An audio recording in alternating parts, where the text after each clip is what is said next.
Hey guys, and welcome to this video on Total War Warhammer. Now this is my beautiful capital city, and if you hear any screaming, then that is because currently it's under attack by a lot of very big angry people.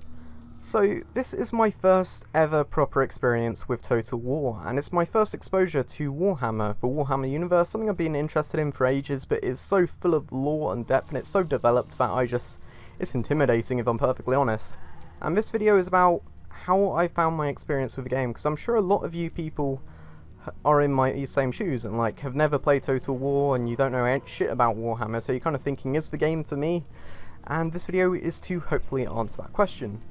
So you can hopefully understand why I'm confused. I mean, first of all, there is this huge open expansive world full of cities and stuff. You can pick from 4 different races. You can pick from the humans, you can pick the dwarves, you can pick the vampires, and you can pick like the orcs. I hope I'm saying all the right things here, otherwise I'm probably in trouble. And they're also releasing like this chaos race. This chaos race, just to add some impending doom, if I go over to the north, I can't see them right now, but there are these huge, like, demonic, horrible things descending from the north and attacking all 4 of the other races I just mentioned.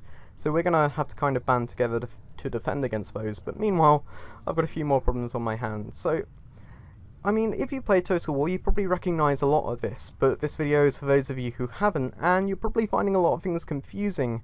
Like, the first thing I did when I opened the game was I thought, what the hell are all these buttons? Like, there are just so many things you can click on and you get so many different numbers, and a lot of the numbers, you just don't know what they mean. Thankfully you can hover over them and it will tell you what things are, and there's a lot of help boxes which will give you information.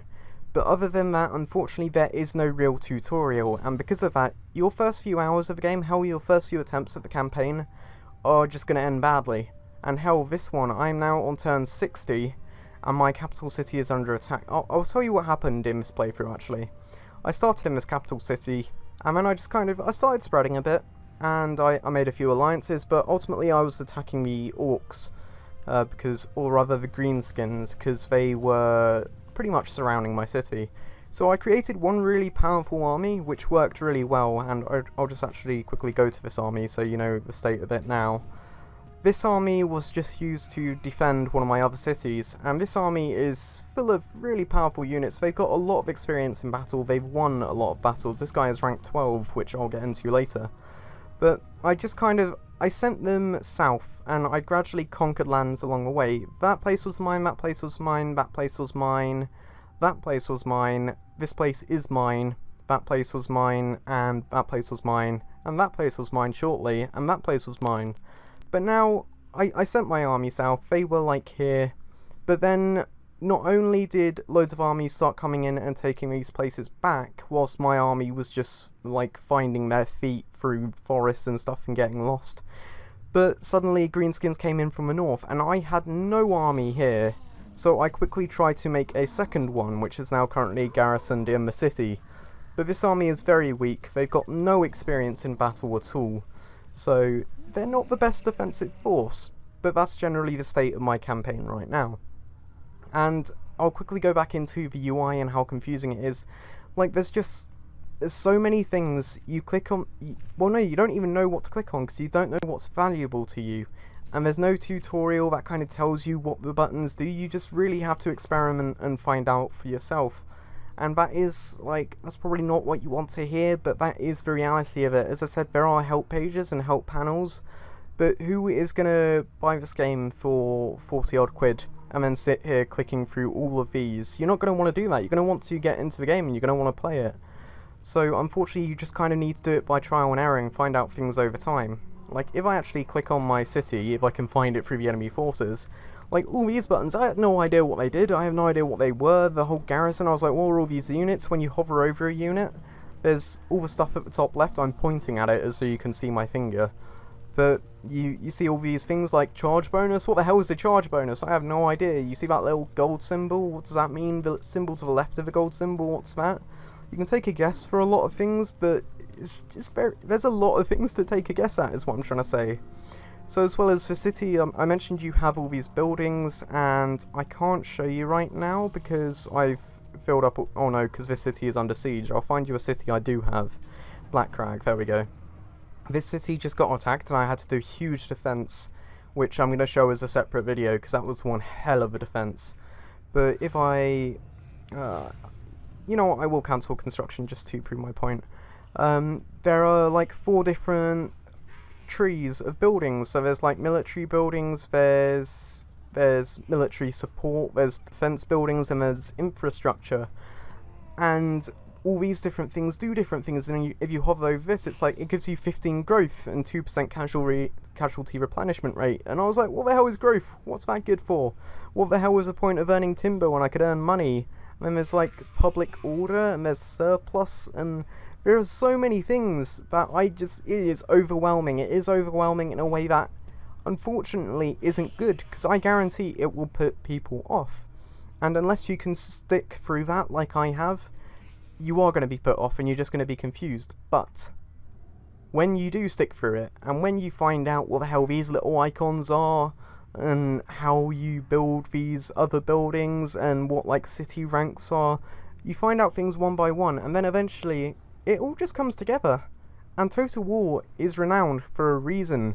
And Total War Warhammer, as far as I know, it is easily the best Total War game by far. The theme of like all this fantasy and this magic, there's no constrictions to reality like there have been in previous Total War games like Attila and Total War Rome. They're restricted to like military units like centurions and stuff, and it has to be realistic to an extent. And yeah, you can get really technical with weapons, and you can have like spears which are effective against cavalry and things like that. But here, you can just like if I quickly find the magic menu is crazy. Okay, spell browser. The spell browser is up here, just one of those little buttons. And these are all the different, I guess, spell schools you can get. Like if I go to the Law of Heavens, this is all heavenly magic. And then you can get commanders or wizards or heroes who can cast all these like super powerful spells in battle, which can completely change the tide of battle. And you never would have been able to do something like this in the previous Total War games, because it's all fantasy and it's not allowed. And in this game you can have like you can have huge dragons and griffins and pegasi and things flying around, and you can have huge ogres and giants.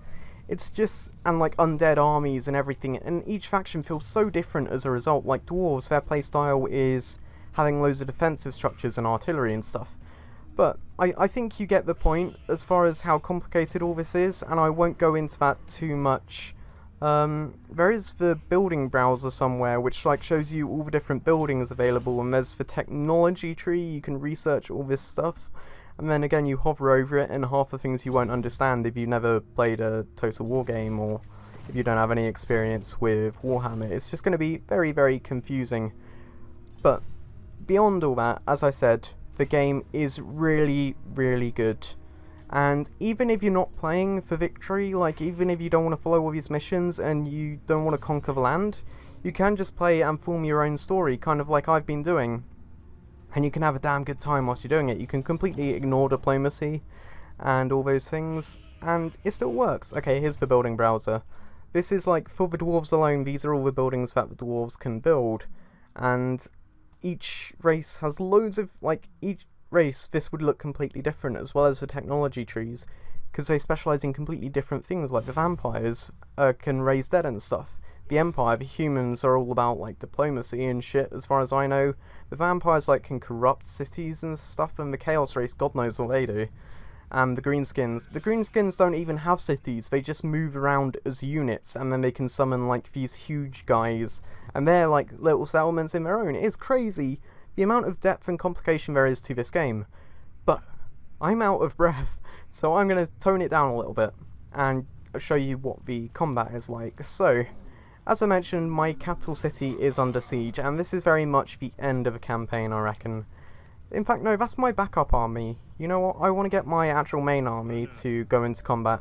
So, Ungrim Iron Fist, this is my main champion. He's one I had since the beginning, and he's a legendary lord. So if I click on his character panel, for the first time in the Total War series, you can equip like your heroes or your lords with various things. So like I can equip, I I got that Dragon Helm armor in one of the battles and one of the quests I did, which gives me armor and fire resistance.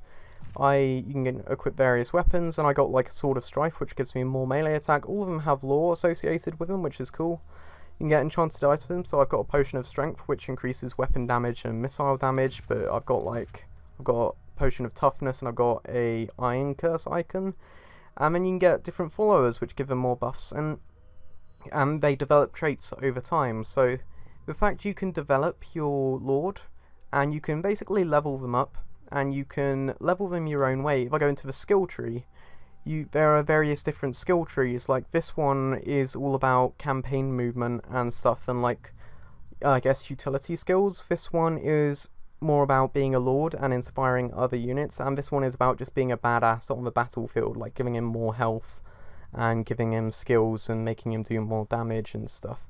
And each lord will have a different skill tree. Like if I go out this guy's skill tree, this is one of my heroes who's a specialist. If I go onto him, he's got some different equipment equipped, and his skill tree, he has other things, like he has different runes he can use. So the fact you can level up your heroes and lords is a great addition. It makes it feel like an RPG more than a turn-based strategy game, or I'm not sure what technical genre this game is, it's so complicated at this point. But I'm going to send this army into attack. Oh wait, I've got the hero selected, haven't I? I'm going to send this army to come out of the underway, which is like a little dwarf unit where they can go underground. And I'm going to send them in to attack these guys. So this battle, it is very much in my advantage, which I'm happy about, but then again they do have a lot of units, so I'm quite curious about that. You can auto-resolve it if you want, which means you don't get to see the battle. It basically calculates a load of numbers and works out your odds. But I will see you guys when I'm on the battlefield. So this is what most people think of when they hear Total War. Total War is all about these huge epic open battles, and this is the battle screen. So you see the enemy forces over here. A few of them are hiding in the trees by the look of it, but then my forces are over here. So I'm going to split these into various groups. I will just be very crude about this. I'll get one melee unit with my hero in. I will get one of the other heroes with some more melee units. And then, I'm not sure where my third hero is, but I'll just get a third group of melee units. I'll get one ranged unit, and then I will get 2 siege units, so they can be a little siege group. Oh no, wait, okay, I've got a hero here, so I will stick him in this third group, instead of having 2 heroes. So now that's just my hero and 1 melee unit, so I will give them another unit. That way it's a bit more balanced. So I have 1 legendary unit in each melee group, and then I have a ranged unit, and I have a siege unit. So, I want to send my ranged units in first, or this is the way I do things. It's probably not the best way, but just so that they get closest to the enemy first, I'm just going to stick my siege units on the side, so it splits things out a bit more. I made the mistake to begin with of just sending all my units in one huge group and running them into the enemy. And if you do that, you're not going to be able to see the technicality of battle and how great it can be. You really do need to think, and you need to be careful with it. So I will get, in fact no, I want my leader in the middle, that way he can give his bonuses to people around him. You can see his aura there. And then this is all my units, so I am going to send them in. So this is the tactical map. You can use it, just gives you an overhead, but I much prefer doing this. I should also mention my graphics are on low just so I can run it better, because I haven't got the greatest computer in the world. But I am going to move all my units forward a little bit. And I am quite worried about where the other units are. But I'm going to, first of all, actually get my siege units to just hailfire on these warriors, just to damage them a bit before they get close. And then my archers should be within range soon, so they can also rain some fire on them. And once the archers have set up a position, usually what I do is I set up a defensive line with my secondary melee unit. And then I say my lord, like legendary warrior and his melee units, to just run into the first group that approaches me.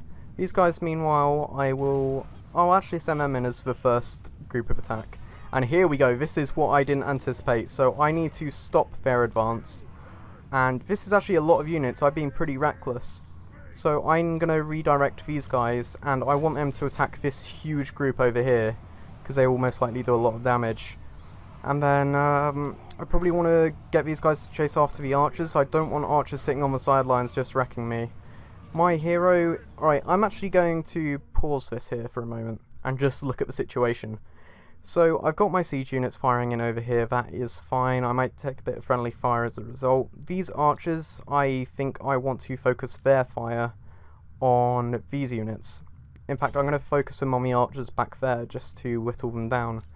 This is one of my specialists who I want to go in and join this fight.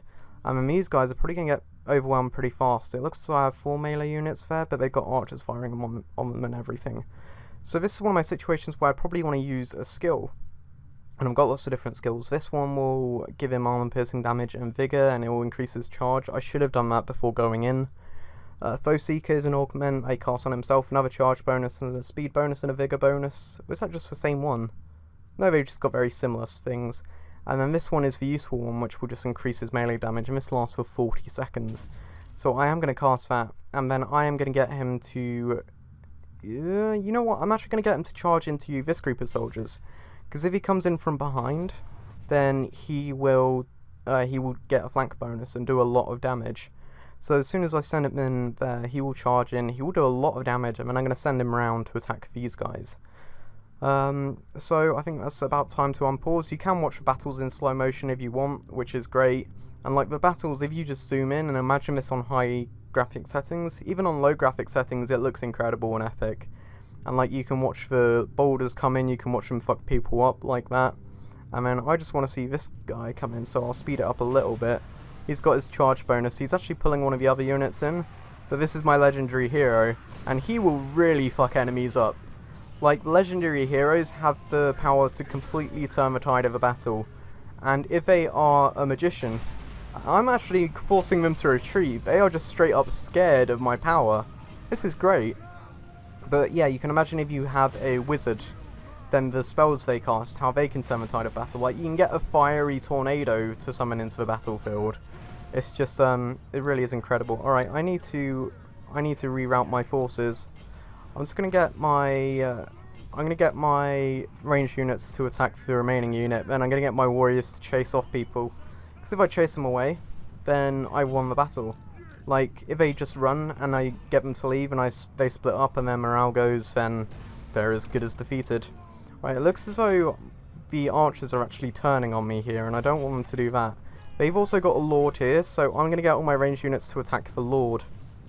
And it looks as though they are going for one final push. So I'm going to keep my lord chasing after them just to keep those 4 units away. And I don't want the gun units on the front line, so I'm going to send them back a bit. And I want the archers to focus their fire on this unit because nobody's actually fighting him right now. And then I'll send the melee units in to finish off their lord. And the specialists can go after these archers. Those guys can go after those archers. And those guys can go after those archers. I have uncovered some hidden foes, so they did have some more people waiting. This is just one man, and look how terrified they are of him. That is great. So how are these guys doing? You see, the problem with the dwarves is they don't have any cavalry units, so once the enemy runs, it causes a problem, because you can't really keep up with them. So a lot of dwarven battle is about either staying in one position and fighting them off, and not chasing, or you need to... in fact, I don't know what the other option is. I guess you can just chase... Yeah, what I usually do most of the time is just chase them off a battlefield, which is looking to be what I'm aiming to do now. I really hate it when one archer just like separates from a group and then they try and fight me off. No, I don't want my archers going there. I'm going to send my archers into the front lines just to really assert my dominance and chase them away, but it looks as though I've got the victory. Because all the enemies around, they were too split up, and their morale was completely lost as a result. So this was a battle that was heavily in my advantage, and that's probably not representative of how most Total War battles will go, but I will have a video coming up in the coming days of when they attempted to siege Black Crag, my like huge city, and it was one of those battles, but I was defending a city, so I was putting archers on walls, and I was having catapults fire over the walls, and then they breach through the walls with various siege equipment. It was just such a great battle. So if you want a feel of what Total War combat can be like, then look forward to seeing that video. But this video was mainly just about Total War as a game, and what it's like for, well, complete newbies to the series, people who have never played it before. Because it is a damn good game, and I definitely think you should look into it. If it seems like the sort of game you would enjoy, then you will get so much enjoyment out of it. Release or execute? I'm just going to execute them. So yeah, I mentioned how complicated and how overwhelming it is. I completed a grudge, so I got a reward. That's like a little quest. And I gained some followers from how well I did in the battle. Like, there is so much to it. There is so much. There's diplomacy, you can just work on building cities, gaining resources and trading them. You can focus on fighting, you can focus on just sitting back and researching this stuff. There are so many ways you can play this game, and in a way, if you never played a previous Total War game, then that's a good thing, because it just means you have even more content. So for the price tag, in fact, I'm inclined to say, this is one of the only games where I thought, for paying £40, such a huge price, you're actually getting your money's worth. Because I can see people putting hundreds and thousands of hours into this game. Like, it's ridiculous. It has the same level of complexity as games like Dota and stuff. And you obviously can play it multiplayer, which is, I can't even imagine to begin what that would be like. This is just my hero who's infiltrated the vampire capital, but don't mind him.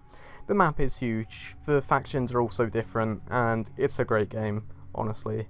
So I am really, really thankful to CA for sending me a review copy for this game. Despite not having experience with the franchise before, I'm glad they gave me a chance, and hopefully that will benefit them, as I can now appeal to the people who have, well, who are in my shoes, who have never played a Total War game before, who don't know shit about Warhammer, and I can safely say you're still going to enjoy it. If anything, you are going to enjoy it more, because there's just so much to discover. But it's at the point where I'm repeating myself, meaning I should probably end the video. I really hope you enjoyed it, and if you have any questions about the game, then do ask them in the comments. The game will be coming out tomorrow, I believe, and yeah, I hope you guys enjoy it. If you do, go ahead and get it yourself, and let me know how your experience has been with it. Until next time, this is me, Evans with Z111. Please rating if you enjoyed the video, and this is me out. Peace.